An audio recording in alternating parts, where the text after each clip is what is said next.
Here at Planet Cruise, we are specialists in creating packages all around the world, including to Canada and North America, where you'll see the extraordinary landscape.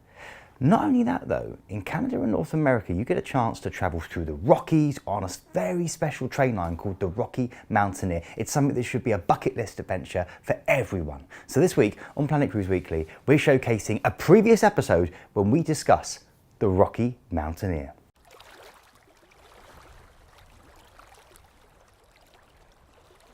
Hello and welcome to episode 57 of Planet Cruise Weekly with myself, Keith, and him, Glenn. Hiya.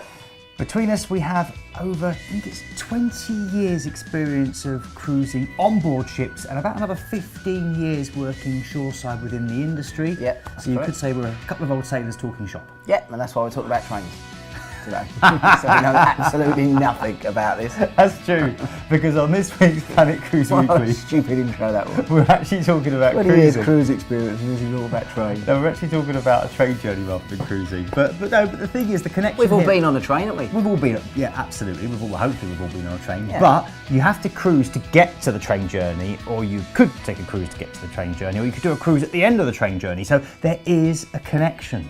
Okay, so there's a connection. In fact, today we're talking about the Rocky Mountaineer, and these trains are rapidly becoming the add-on package to do either before or after your cruise, particularly if you dock in Vancouver or through in Seattle. And it's not really hard to see why it's so popular, because you get a chance to carve your way through the centre of the Canadian Rockies on a luxurious domed roof train. Now, the Rocky Mountaineer offers the most magnificent way to explore the Canadian Rockies. Pristine wilderness unfolds as you wind along canyons, climb pine-covered slopes, or past the exotic Pacific rainforest. It gives you the opportunity to travel across the spine of Canada to either Vancouver or Seattle before joining your cruise ship for the sailing into the heart of Alaska itself. And it is now the most popular cruise rail combination that we offer. Now, the Rocky Mountaineer itself sprung into life in 1990 and has grown to become the largest privately owned luxury tourist train company in the world. And over the last 16 years, the Rocky Mountaineer has won a number of awards, including the world's leading travel experience by train 6 times, and also was featured in the BBC's 50 Things to Do Before You Die. They've also broken their fair share of records, including the largest passenger train in Canadian history twice. The first time with 37 cars and the second time with a whopping 41 cars. That is a long train, that really is. Now, the accolades don't just end there though, as they've repeatedly been featured in the top 5 trains in the world by Travel and Leisure magazine, the world's 10 best train journeys by Reader's Digest, and the top 10 North American train trips by National Geographic, no less. So, as you can tell from the reviews, this really isn't a trip that you can afford to miss. But that's enough about all the awards. What you really want to know is what you can expect when you board these trains and where do they actually go. So let's start by firstly talking about what you can expect when you're on board, especially in terms of the service. Well, like most trains, there are different levels of service, but rather than referring to them as first or second class, Rocky Mountaineer prefer to call their service Silverleaf, Goldleaf, and Deluxe Golden Leaf service. Now, whichever level you choose, your hosts on board will be world-class professionals who also happen to be fantastic storytellers, and you'll get to listen as they share tales of the local areas that you're travelling through while they serve you gourmet meals. So we'll start with a Silverleaf service, where you can expect to find custom designed single level domed coaches with oversized windows, perfect for taking in all that incredible scenery. Your accommodation for the night will come in the form of a popular hotel in the area you're visiting, and you'll get delicious hot entree options served at your seat and plated to your preference, along with always nice complimentary beer, wine, spirits and non-alcoholic drinks served throughout your journey, along with some rather tasty gourmet snacks. Next up, we have Gold Leaf service, where you'll find yourself in 2-leveled glass domed coaches with full-length windows, and your accommodation here for the night will be in the deluxe level, whatever you're visiting in the sense of location. Plus, you'll find yourself seated in the exclusive dining room on board, which serves beautiful gourmet hot meals and complimentary beverages and snacks, plus access to a large exclusive open-air outdoor viewing area. Last but not least, for those who really want to spoil themselves, we have Deluxe Gold Leaf service. It's essentially the same as Gold Leaf service, but you'll find that your overnight accommodation is upgraded to the next level throughout your tour. So, it's great service, similar to what you've come to know and love on board cruise ships. But next, where exactly are we going and what exactly are we going to see. So the first thing to mention is that regardless of the route, you're only ever going to travel on board the train during daylight hours. And that means, of course, that you won't miss any of that spectacular scenery. There are 4 main routes you can pick from, 3 of which start from Vancouver and the 4th starts from Seattle, but has Vancouver as its first stop. So one way or another, you'll get to see Vancouver. Now, along with Vancouver, most of the routes visit many of the same highlights and overnight stops, just in a different order and via a slightly different route. So let's now take quickly a look at the major places you're likely to visit. First of all, we've got Seattle. Now, this is a highly compact downtown core, allows you visitors to easily access the city's best attractions on foot. If your feet need a little vacation as well, just hop on one of Seattle's many vintage trolleys and explore this Seattle Space Needle, International District and the famous Tulip Gardens and Glass exhibit. Once you've worked up an appetite, head to Pioneer Square for fresh oysters and premium Washington wines. Then next up, you might get a chance to visit Vancouver. And here it's elegant skyscrapers which emerge gracefully from a glittering landscape of oceans and mountains. Now, the former Olympic host city is a hotbed for outdoor enthusiasts, foodies and also walkabouters. So no matter what you choose to do, the coast mountains and the Pacific Ocean surround you, and it's no wonder Vancouver is considered to be one of the best places to live in the entire world. Then we head on to Banff. Now, whether you're interested in outdoor adventure, prefer soaking in Banff's famous sulphurous hot springs, or simply want to take in the stunning views at the top of the gondola, Banff is the ideal Canadian destination. Located in Canada's first national park and a UNESCO World Heritage Site, Banff offers breathtaking vistas, culinary adventures and thriving wildlife. Only about 31 miles east of Banff, Lake Louise offers picturesque views so perfect that you might just ask to be pinched.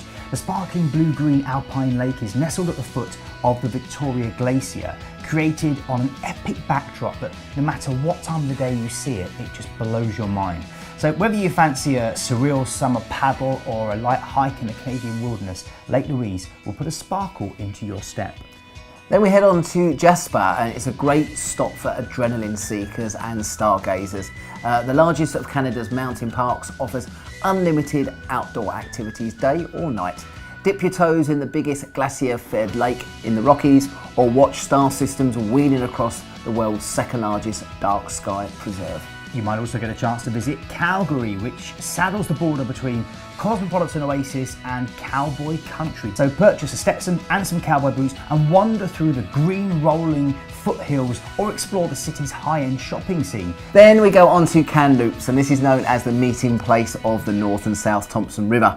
Kamloops basks in over 2,000 hours of sunshine per year, making it a prime location for hiking, mountain biking, strolling or slathering on sunscreen and soaking up some rays. Nestled within a rolling pastoral landscape, Quesnel is a golden nugget of charm, complete with a treasure trove of heritage buildings that will make any visitor a history lover. Wander along the peaceful riverfront trail system and cross the world's longest wooden truss bridge as the sun sets over the river. Now, Whistler is an absolute must-see mountain paradise, and it's an all-season adventure destination. You can ski, snowboard, kayak, raft, paraglide, cycle, heli hike, or take a zip line through the woods, or simply relax in one of the luxurious spas. That sounds good. Okay, so now you know the main stops, but what about the routes themselves? So first up, we're going to start with the Coastal Passage route. It's a cross-border route that serves up a creme de la creme of Western Canada and a little bit of America on top. Lovely. Now, this route, like all others, had a few variations on how much you can see, depending on the length of time you want to spend on board. For example, shorter 6-day routes consist of Seattle, Vancouver, Kamloops and Banff, whereas a longer 10-day would consist of those already mentioned, plus Whistler, Quesnel and Jasper. So after you've explored Seattle, you'll head up to Vancouver, passing such incredible sights as the Chittenden Lock that links Puget Sound to Lakes Union and Washington. And you'll also travel across the fields at the base of what's called the Cascade Mountains and get a chance to take in the sunset views of Bellingham Bay and the San Juan Islands. If your tour contains a journey from Vancouver to Kamloops, then you'll find yourself travelling in the heart of British Columbia's interior. You'll witness constantly changing dramatic scenery from the lush green fields of the Fraser Valley, on through forests and winding river canyons, through to the desert-like environment of British Columbia's interior. Now keep your eyes peeled for amazing rushing waters at Hell's Gate in the Fraser Canyon and the steep slopes and rock sheds along the Thompson River. Now, if you're in Kamloops, you're likely to be heading towards Banff, and on the way you'll be passing through the mighty Canadian Rockies and the province of Alberta, where once again you'll be treated to some truly spectacular scenery. Highlights of this section include the climb over the Rogers Pass, the well-named Kicking Horse Canyon, the spiral tunnels, which are quite disorientating, and of course the glaciers and snow-capped peaks of the Canadian Rockies themselves. Next up, we're going to take a look at the Rainforest to Gold Rush route. This route sets off from Vancouver and passes through Whistler, Quesnel and ends in Jasper, although there are options available to extend your trip via a coach or car down through Lake Louise, Banff and Calgary. Now this route tends to be either 5 to 9 days depending on whether you take the extended coach or car package. So as you leave on the first leg of your trip from Vancouver, you're going to pass through the stunning Sea to Sky corridor as you head to the resort town of Whistler. Now highlights along the way include the spectacular views of North America's southernmost fjord called Howe Sound and the mighty Coast Mountains. You'll also journey past the stunning Brandywine Falls and the impressive Chickamus Canyon. Heading out from Whistler on your way to Quesnel, you'll enjoy breathtaking and varied scenery from the river canyons and lush farmlands of the Pemberton Valley through to the desert-like conditions of Fraser Canyon. Now the highlights of your journey include the shorelines of the Anderson Lake and the glacier-fed Seton Lake, the sweeping views of Fraser Canyon, which was once home to over 10,000 desperate gold prospectors, and crossing the Deep Creek Bridge, one of the highest railway bridges in the world. Then finally on this route, as you head out from Quesnel to your final stop of the Jasper National Park, you'll follow the Fraser River north to the town of Prince George before heading east through the forests of northern British Columbia, before finally passing through Yellowhead Pass and into the province of Alberta, and then your final stop, Jasper. Sounds exhausting, doesn't it? I'm shattered already. Our third itinerary is known as the Journey Through the Clouds, which is as poetic an experience as it sounds, as you witness the unparalleled beauty of the highest peaks in the Canadian Rockies and the remote vistas of Canada's west. Now you're going to pass through flower-dotted meadows, weeping waterfalls and wildlife-packed mountains as you make your way from Vancouver to Jasper via Kamloops. And we've already mentioned many of the sights that you'll see on your first leg of the trip as it runs from Vancouver to Kamloops through forests, canyons and desert-like areas in British Columbia. The second leg of your journey, however, leads you up through the Rockies towards Mount Robson and past the 300-foot Pyramid Falls, where glacier-fed water tumbles from the hanging valley into the Thompson River before climbing up through Yellowhead Pass into Jasper National Park. Now, Jasper is the end of the line for you, but not the end of your adventure, because there are lots of options available should you want to extend your trip either via coach or via car. Our final route is actually one of our most popular routes through the Rockies, especially connecting Canada's east and west. The first passage to the west route travels from Vancouver through Kamloops and ends in Banff. Travel through the legendary spiral tunnels and pass by Craigalechy, I hope I said that right, the spot where the last spike on the Canadian Pacific Railway was driven. Now this is the only passenger rail service on this historic route, and it was celebrated for connecting Canada from the east to the west. You get to traverse the continental divide and be inspired by spectacular mountains, dramatic canyons. And if you're a history buff, this is definitely the route for you. Some of the highlights include the legendary Cisco crossing where the CP and CN rail tracks overlap. The Orange Truss Arch Bridge, one of the two bridges, is the largest single-span bridge on the CN line at 812 feet long and a fab photo opportunity. Now, like the Journey Through the Clouds, this is a shorter train experience which focuses on sightseeing more than longer train journeys, and typically the route is either 5 to 8 days, again depending on how much you want to add in and do.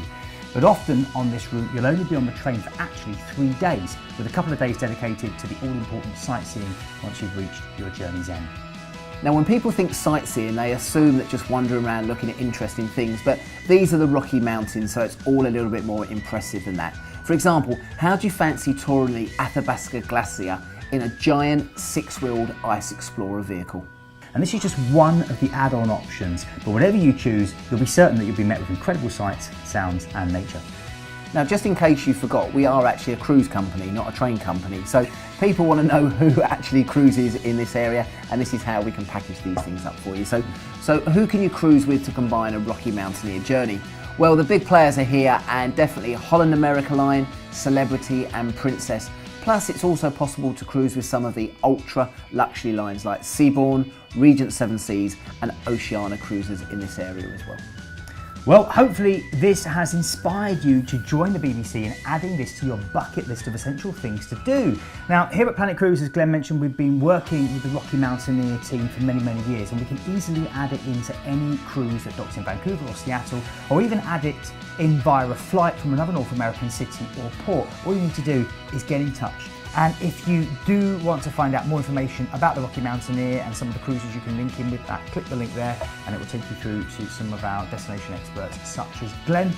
Now, if you want to get in contact, really simple, you can email us at hello@planetcruise.co.uk, comment on this video, whether it's on Facebook or YouTube, or of course find us also on Twitter at Planet Cruise. Now, comment time. We had loads of comments once again. We want to say thank you to everyone that does get in touch. Please keep them coming. But we do want to mention Kath Ryan, who's a great friend of the show, who really enjoyed our Arabian cruise special when we talked about cruising around the Arabian Gulf, particularly about the fact that P&O have announced that they're going to be sending one of their ships based out there, there. which would be nice. Yeah, she's excited about that because the last time she went there, it was with MSC, and of course there was 5 different languages used for every one of the announcements, so she used to kind of forget where the English one was and get a little bit confused. But the interesting thing that Kath talks about as well is the fact that she wore calf-length trousers and a t-shirt, but covered her shoulders, never had any problems with a dress code from anyone, and everyone was super friendly with her when she was walking around. So again, it's a really nice thing to hear, Kath.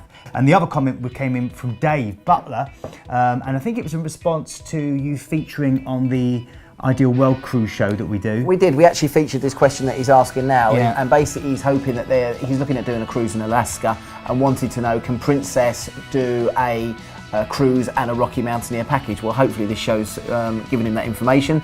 Of course, Princess are one of the big players out there, and then whenever the cruise finishes, we can tag on a Rocky Mountaineer for you. So, Dave, hopefully you've got all the information you need, but if not, give Glenn a phone. He can give you some more. Yeah. Thanks very much for watching. We shall see you soon. Cheers, guys. Hiya, thanks for watching the video. Now don't forget to like, comment and subscribe below. Remember to click that bell to get all notifications, and if you're looking for more fantastic travel video content, like this click on the videos to the right hand side. It'll be really informative. Or click on the Planet logo to the left to go to our website for some fantastic deals. Keep cruising.